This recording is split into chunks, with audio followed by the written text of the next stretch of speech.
il faut être sensible à la présence de la divinité dans le monde, soit dans les phénomènes naturels particulièrement exceptionnels comme l'arc-en-ciel, soit dans les phénomènes humains, et ça peut être soit l'intellect, soit cette capacité d'amour que nous avons de pouvoir tout donner pour quelqu'un d'autre sans rien finalement attendre en échange.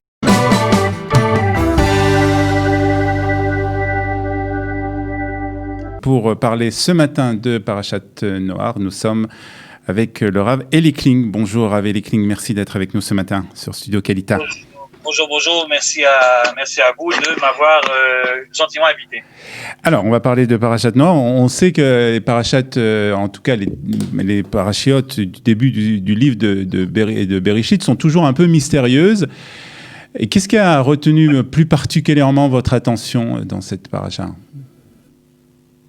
C'est une paracha en effet très très particulière et très certainement avec beaucoup de symboles. Moi, ce qui m'a cette année un petit peu fait réfléchir, c'est l'histoire de l'arc-en-ciel.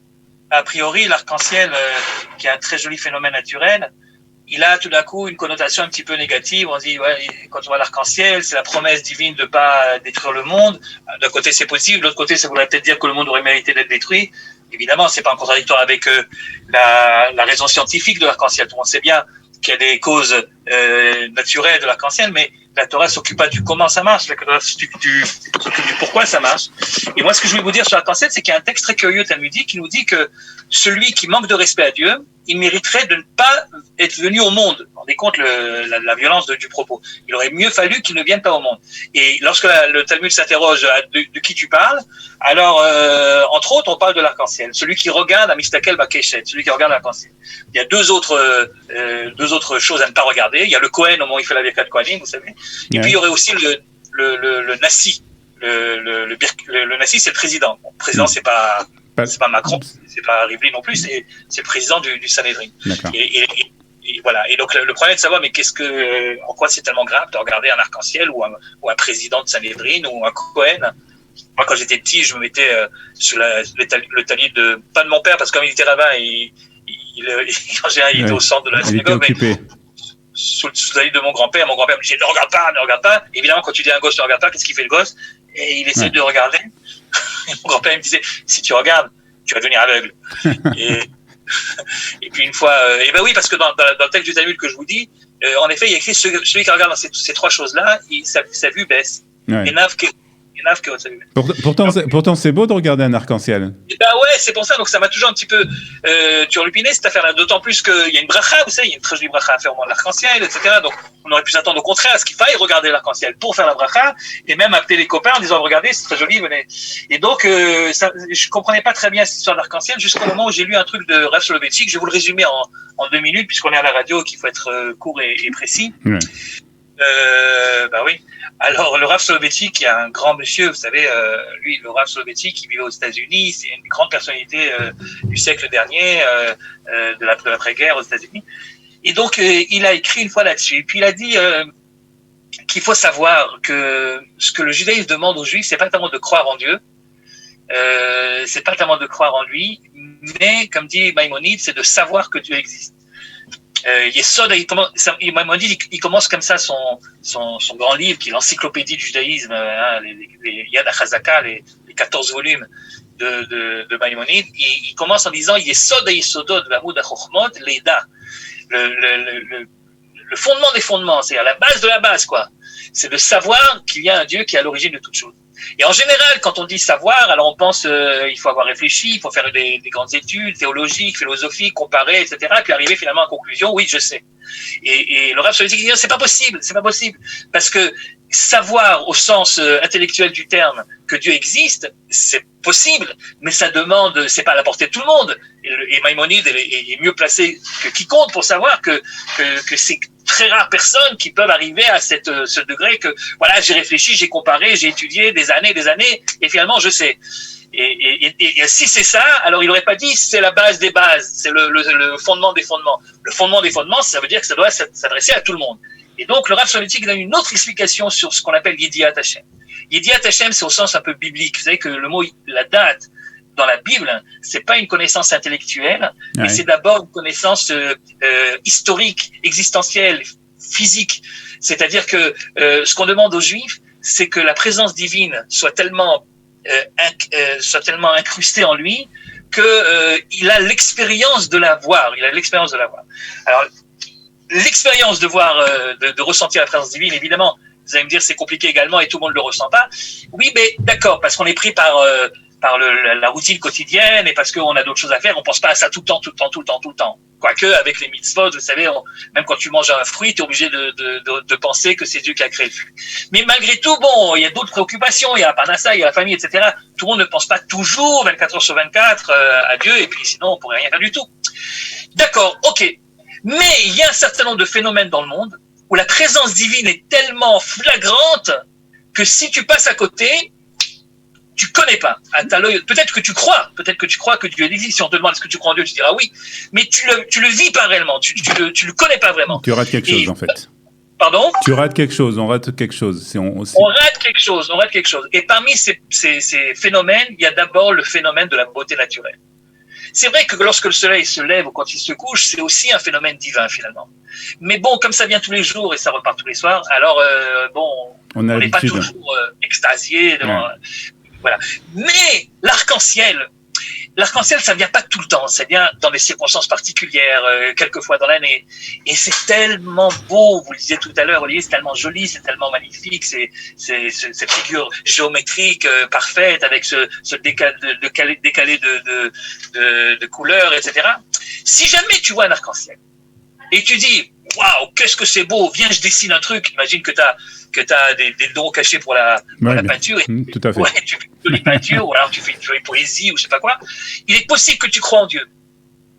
Mais tu ne le vis pas vraiment. Parce que si tu l'as vécu vraiment, avant de commencer à peindre, et avant de commencer à écrire ta poésie, t'aurais dit, Marabou Ma'asecha Hashem, qu'est-ce que c'est beau, c'est quelque chose de divin. Il y a des phénomènes comme ça, où c'est là le test pour savoir si tu vis vraiment avec lui ou c'est juste une foi voilà qui aujourd'hui existe, demain existe peut-être moins.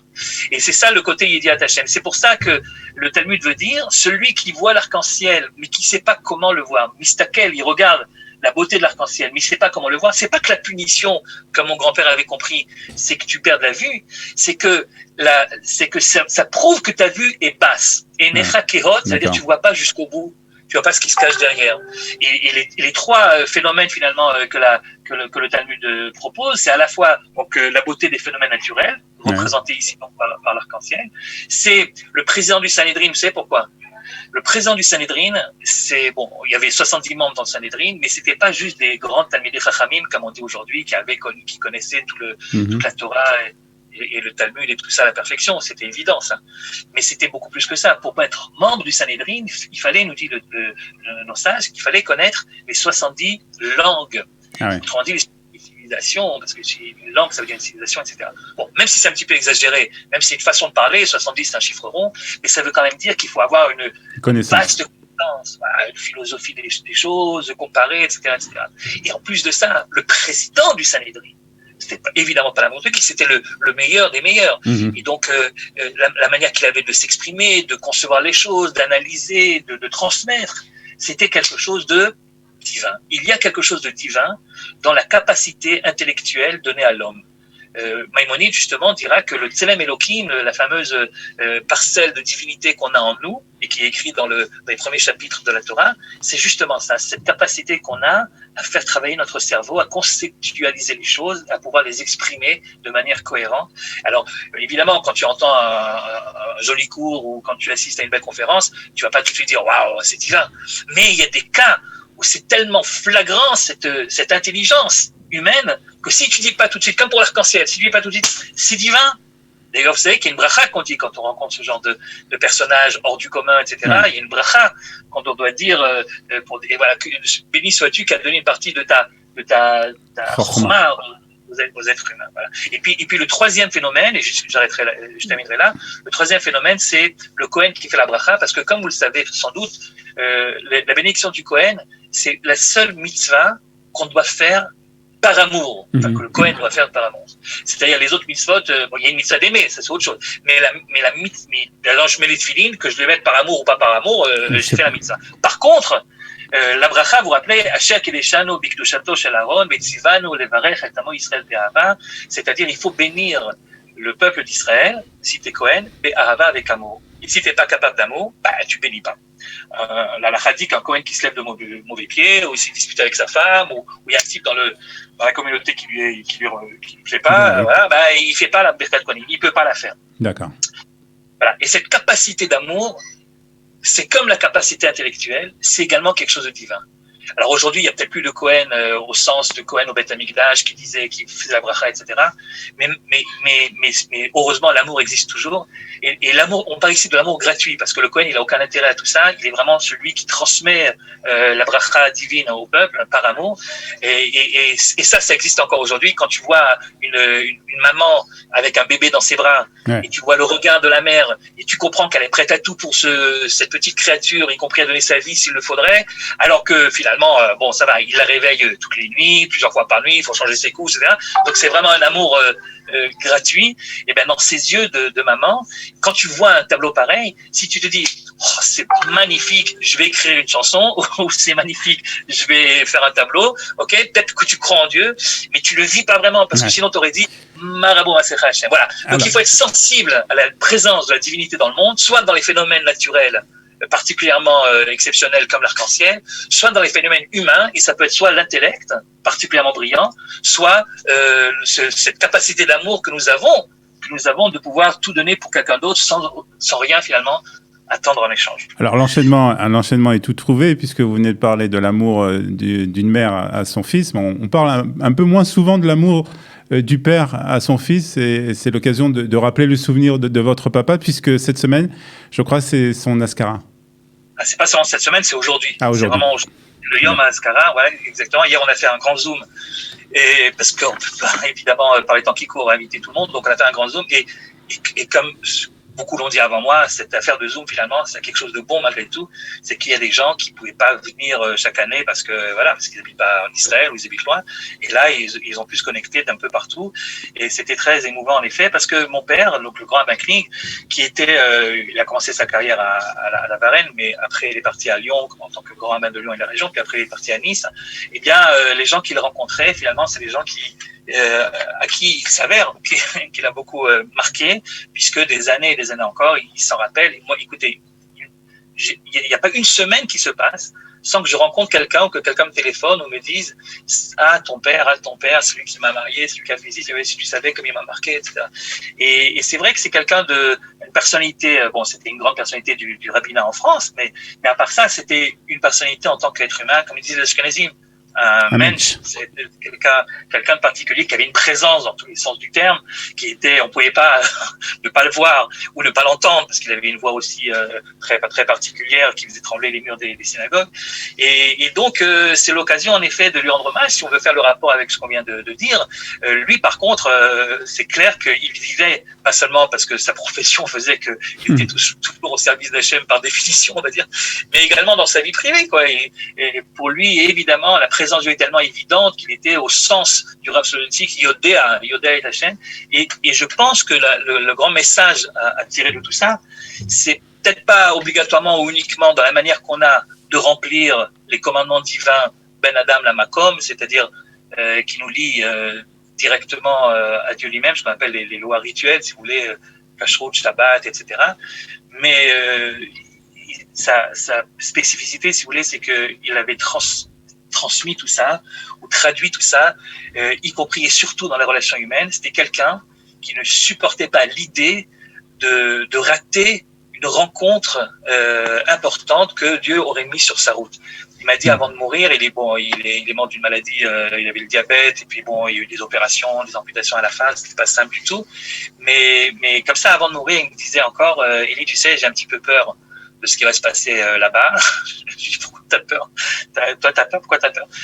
Il dit, non, pas en tant que rabbin, là, j'ai un casier en béton, là, j'ai pas de problème. Non, c'est pas ça, c'est que j'ai peur que, regardez ce qui l'inquiétait, que une fois, on me montre une image où tel jour, telle heure, Dieu a envoyé telle personne parce qu'il avait besoin d'un soutien, d'un regard, d'un mot, d'une main sur l'épaule, etc. Et moi, j'ai pensé à autre chose et je l'ai pas vu passer, je l'ai raté. Ouais. Il avait créé il avait créé, mon père, une sorte de manganon, comme on dit en hébreu, une sorte de un système mécanique, ouais, qui lui permettait de pas rater. Il avait l'antise de rater le soutien qu'il savait qu'il était capable de donner, et il avait peur de pas être à la hauteur et de pas avoir vu quelqu'un passer. Et je me souviens que c'était légendaire chez lui. C'était légendaire. Très bien. Même quand il était à l'hôpital, quand on l'a sorti de l'hôpital pour l'amener dans un autre centre, alors il y a une infirmière qui a couru derrière nous, qui dit c'est vous la famille de Rabbi Yehoshua, comme ça elle l'appelait. C'était une Russe qui est arrivée il y a quelques années. Je dis oui, pourquoi? Il dit non, mais vous ne vous rendez pas compte, il m'a fait vivre. Ça fait des années que je fais le ménage ici. Jamais personne m'a dit bonjour, etc. Lui, chaque fois, il me disait bonjour, vous avez fait un très bon travail quand je partais. Il me dit est-ce que vous avez bien travaillé cette fois-ci? Et pour lui, c'était naturel, c'était comme ça qu'il voyait les choses. Et je pense que si chacun d'entre nous peut essayer de tirer quelque chose de cet enseignement, de savoir que c'est pas pour rien qu'on rencontre des gens, c'est pas pour rien qu'on est mis dans certaines situations, et de comprendre comment est-ce qu'on peut à ce moment-là jouer le rôle de Tikkun Olam, finalement, de perfectionner l'univers, perfectionner le monde. Eh bien son enseignement pourra continuer à perdurer au-delà des générations. Très bien, merci beaucoup d'avoir donc évoqué le souvenir de votre papa, le grand rabbin Kling, dont la Haskara est aujourd'hui, et puis nous avoir parlé aussi par la même occasion de la Parashat Noach. Merci beaucoup, Shabbat Shalom, Eli. Merci à vous, Shabbat Shalom. À bientôt.